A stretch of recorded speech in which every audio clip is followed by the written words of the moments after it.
Good to Welcome see you. to Cinemondo's House of the Yeah. Dragon special series of Yes. reviews. Episode 3 recap. And before we get into this particular episode, let's just mention our YouTube Cinemondo channel membership. So for $2.99, you get emojis, shout outs, priority replies, badges. And for $4.99, you get the member request videos, which is fun. You request something, we'll review it, we'll do a shout out to you. And we also have this wonderful Slack channel, which is a great community of all the Cinemondoites coming in and chatting about movies, TV shows, whatever you want to talk about. So yeah, if you want your member request video, I really do try and keep track. I mean, I'm trying to keep lists. I'm trying to take down notes and comments for members, especially of things we should review.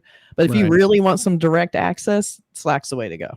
Yeah, it is. It really is. We check it out all the time, so it's really fun. So consider it $2.99 a month or $4.99 a month. So let's talk about the latest episode of HBO Max's show, House of the Dragon. Yes. You know, so it was an interesting one because I feel like it has now relegated the first 2 episodes to like I guess a prologue. So they became kind of a setup. So now we're like 2 years in. Like we're 2 years. 2 years. You see that Viserys has finally gotten his son. And by the way, spoilers, because we are reviewing that happens in the first minute. It's like it's the 2-year-old, the 2-year-old birthday of Aegon. So he got his son. He got his son. Yeah. So now Rhaenyra is like feeling very insecure about everything, thinking that the shoe's about to drop. She's about to have all of her anointed powers taken away, her potential powers taken away. So she's acting out and being very bitter about everything, thinking first of all, she's not being included in any of these meetings. She's still like kind of being excluded because, she's just a woman, first of all. Lots of sexism in Game of Thrones, as we know. And so she saw this son as like, the next nail in her coffin, so to speak, about not being able to be the queen, which she's very, very upset about. Not a surprise to anyone, really, that she may not make it. And everybody, was talking. It has the king's ear. Hightower saying, "Listen, he is going to be the king. I mean, he is the heir to the throne, not Rhaenyra." So of course she's not happy about it, and so she acts out in certain ways. Yeah. And to Viserys' credit, he really is committed to letting her be his successor. Like, first of all, I love Viserys. He's so great. He's not a great leader, but he's such a cool person. He doesn't like being a king.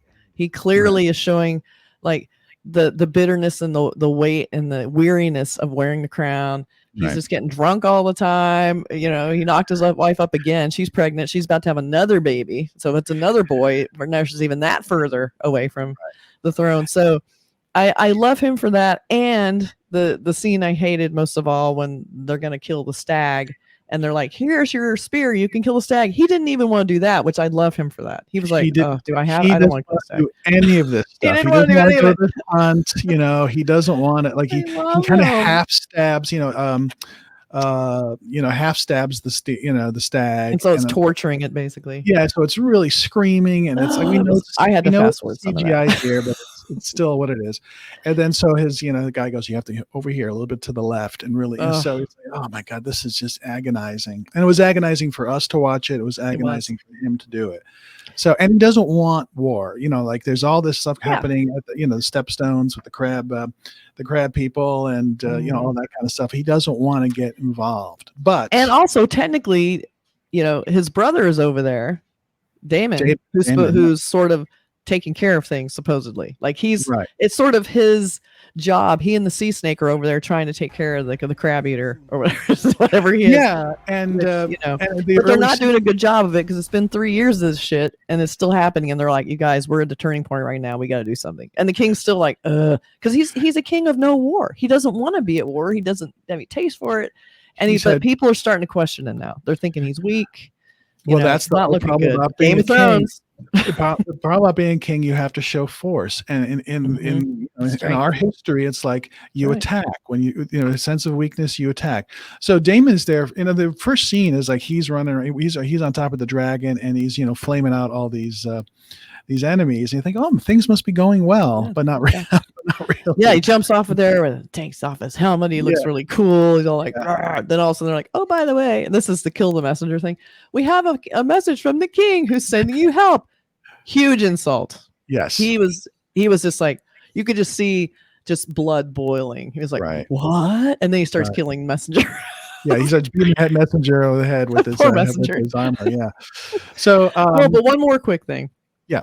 So as we were back in the big hunt, which this is called the second of his name. It's talking about the heir to the throne, and they go to have Right. this big hunt with the stag, and they're looking for the white hart, which was this rare white stag. Because what would you want to do if you saw a beautiful white rare animal? Kill it. Yeah. So that was the plan. You want that in your bedroom, that head. Drives me crazy. Yeah. So anyway, so in the middle of all that, Rhaenyra has a little tantrum because she's still feeling like she's being left out. So she jumps on her horse and rides off. And who rides off after her? Yeah, the hunky new one. Jon Snow. Yeah, Kristen. So Kristen runs after her, and they have a whole day and a night together, and they're totally getting along, and you could definitely feel there's something going on, chemistry. He saves her life. Well, she actually saves her own life. Yeah, no, there's the wild boar attacks, and she two animal things in one. Yeah, I was thinking about Kathy going, oh, she can't be liking this one. There's still CGI, but still. I mean, well, it's like I think the pig was really excellent CGI. It was really well done. Really wow, where the stag looked a little more fake. I prefer they don't look good because I like that distance of knowing that's not a real animal. Yeah, it's true. So so that relationship is starting to heat up a little bit, and of course Viserys does not want any of this, but he's forced to do it. And I feel so bad for him because everybody's coming at him 100 different. I love that. I just rather just go. He's like, I just rather go away to some little farm and just relax. They're all walking up to him. Hey, I got someone that can marry your daughter. He's like, go away. Hey, my brother, get out of here. I don't want to hear it. Like he got good advice from his wife, who's saying, just tell her she can pick who she wants, because her whole problem is she feels like she's being bartered. Right. So when he tells her that, you see her face like, really? And then I'm like, oh, Kristen, Erica. You're gonna marry some lowly knight in the Night's Watch. Like, shit. It's like Viserys is like, I'm put upon. This is my whole life is this, and you have to take that on too. Yeah. Like if I'm dealing with this, you're going to deal with this. Yeah, if you're my successor, you got to deal with it. You don't get to have freedom of choice anymore. You got to do what's right for the people, not for yourself. And that's sort of what's starting to happen. You get all the perks of being a princess or a future queen, but you got to take on the responsibility and the headache and the stress. So that was the interesting. And then there was a great battle. There's a great battle at the end. And I had some weird issues with that, but that's okay. It's an interesting battle scene, and I don't know. Well, I mean, you're here to give your criticism. You don't say I have weird things about it, not say what it is. Well, it was kind of it was like, okay, like it's Daemon sort of goes out, like he says, puts down the white flag, surrender. He bears down. He takes out his sword out of his scabbard. He's sort of like bent down. Valyrian steel. And so all the what are they called? The crab people? I forget what they're just called. Yeah, come out. You can call them crab people. And then he's sort of like, he turns around and he starts stabbing him, and one by one, it seems like 100 guys are coming, and he sort of like kills all of them, but he doesn't really, because he gets hit by a couple arrows and then has to fall. He falls down fortunately underneath some protection, but it was almost over for him because they were starting to overwhelm. They started the huge, a bunch of them. But the whole point was to lure them out of these caves, because they kept running into the caves where the dragon fire couldn't get to them. So they were like, so we got to do something. And it pretty much worked, because they thought, aha, we got him now. So they all came out. Right. They all came out. And then, of course, his troops came in and, took care of them. And not just his troops. Sea Snake's son on his dragon. The one that Rhaenyra is probably the best suited to marry. Right. And he was hot. It's a good and match. he was really the first time we've seen him, correct? I mean, we haven't seen him before. So he's a new character. There's a couple of new characters there that are coming into the fold. That's right. And then Daemon at the end, when the battle is turned and they're starting to win, he runs into the cave after the leader and comes out. Which that was the one I was bummed out. I liked that character in a weird way. I wanted to kind of be an evil presence, but he brought out half his torso. I said, well, he's probably was pretty good. It was like a piece of crab, like a crab leg or something. But you know what I looked at it as, because it was so early in the show. And even though he was an enemy, we didn't see a ton of it. And we know they've been at war for 3 years, but we didn't see a ton of this guy, even though he's very compelling considering he had no lines. But when I play video games, as you're going through your big dungeons and raids, you hit these early bosses that are kind of not the serious bosses. Like they're like the mini boss. They're like little guys. The big boss is waiting.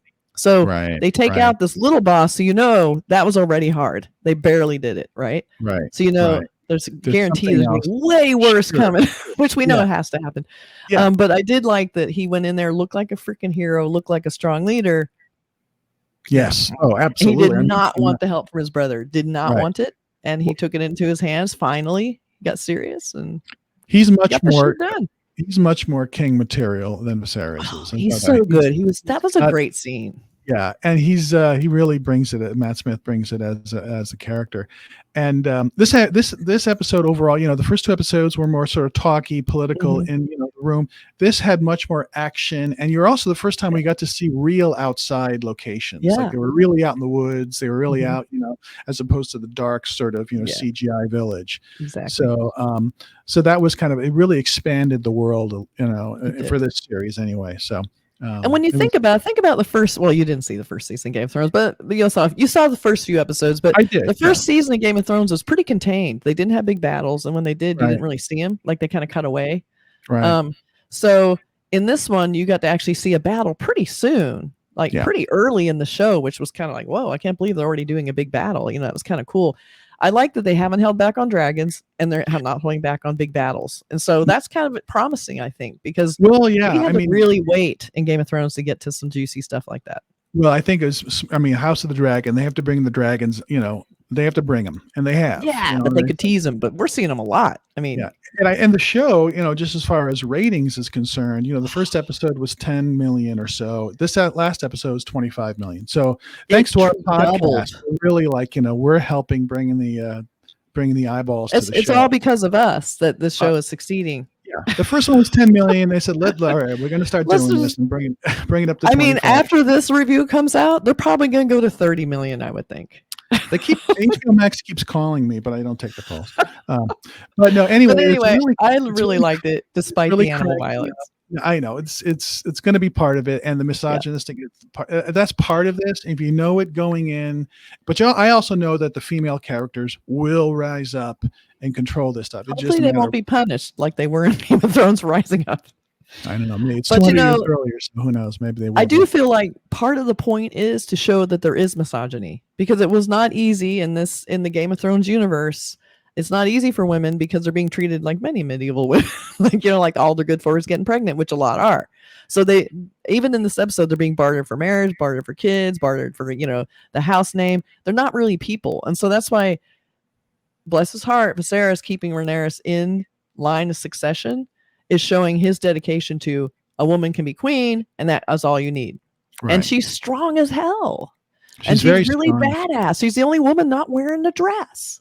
She's queen material. So it's going to be like, okay, do we wait till the 2-year-old grows up, or do we have this ready-made queen who can come in right now and be the queen? The thing is, even if waiting for him to grow up, he doesn't want his son to be the king. First of all, I think he doesn't want to be king because it sucks to be the king.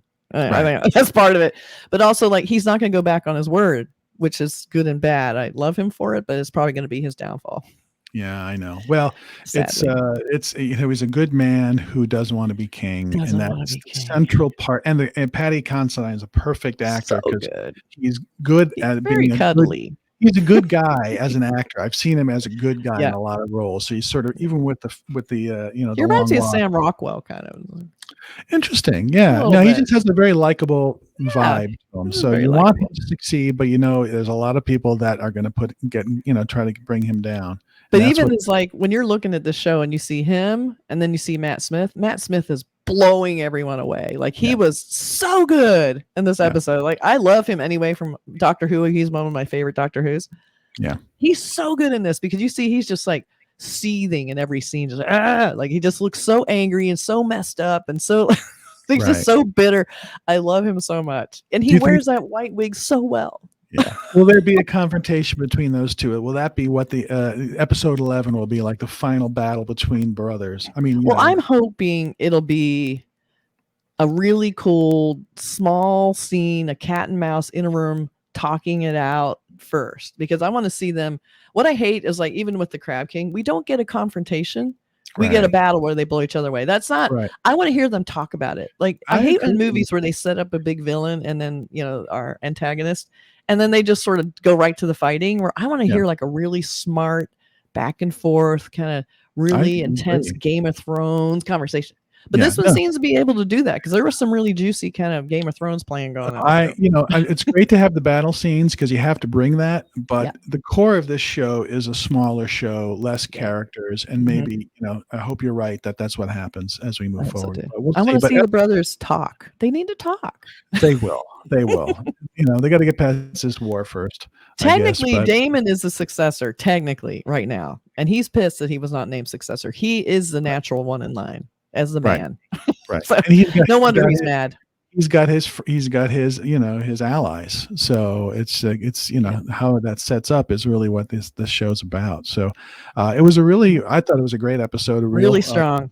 really strong, had a great mix. I Mhm. like the fact that they went outside. I like the whole hunt thing, not the killing of the animals, but I got why they were doing it. So it was good. Well, we did really. ultimately see the white heart stag. And I love that she says, no, don't kill it. I'm like, see, that's why women need to be in charge.